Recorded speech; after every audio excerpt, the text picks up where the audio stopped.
Welcome back. Today, Coles announced that 500 of its stores will be added to Uber Eats in a major expansion. But also this week, we learned that the grocery delivery service Milkrun decided to close their business, meaning 400 workers lost their jobs. Shifting sands, right? So is the gig economy reliable for employees and small businesses? Well, here to break it all down for us is career expert Sue Elson, live from Melbourne. Good morning, Sue. Thanks for joining us. Hi. How sustainable is this industry? Yeah, it's a good question because back in 2021, British company Deliveroo ended up in front of the Fair Work Commission in a case that was later overturned.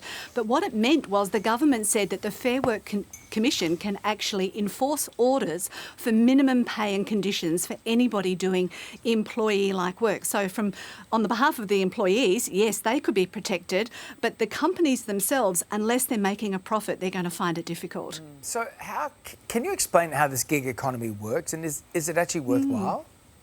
Look, it really depends. A lot of people assume it's on-demand type work where you work on a gig-to-gig basis, and it can work for some people. Unfortunately, for some others, it's a loss-making exercise because you've got to bring your own stuff in and use your own resources. So it depends on how you use it. Some of these platforms are precursors to others, and some of those 400 people who lost their job at Milkrun could obviously come across to Uber now and consider working for them. So as you said before, very much shifting sands, and who knows how this is all going to turn out. But the companies are there to make a profit. So for those who still want to engage in this industry, what protections are in place for gig workers?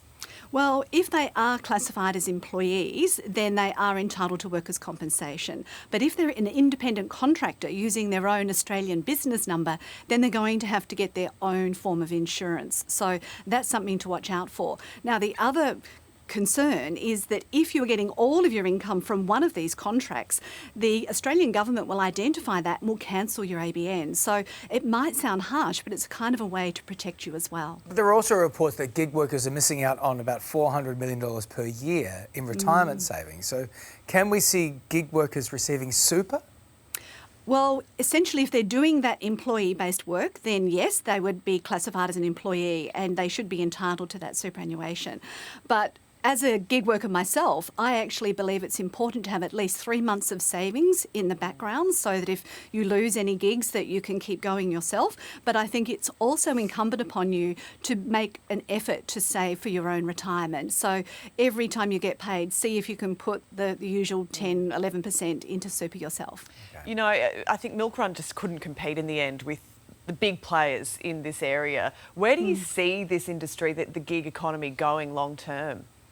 Look, I think with the rate of change of technology, part-time work is going to definitely be the way of the future. And one of the best gig stories I remember hearing was somebody who worked in a call centre, and everybody knew that this person was really good at solving IT problems. So they just kept getting all referrals from everybody in the office, and then they eventually had their own business and started off in IT support. So I see some of these platforms as being precursors to people being able to use the technology to attract aligned gigs.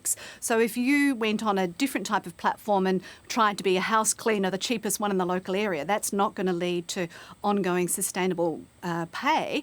But if it got you a gig into a house cleaning and then you set up your own domestic service and built your database out and got lots of referrals, then it could be sort of the way into the market, and that could be very helpful. So think of it more as a way to lead to better opportunities going forward. Good advice there, Sue. Thanks so much for your time this morning. Thanks, We Sue. appreciate it. Thank you.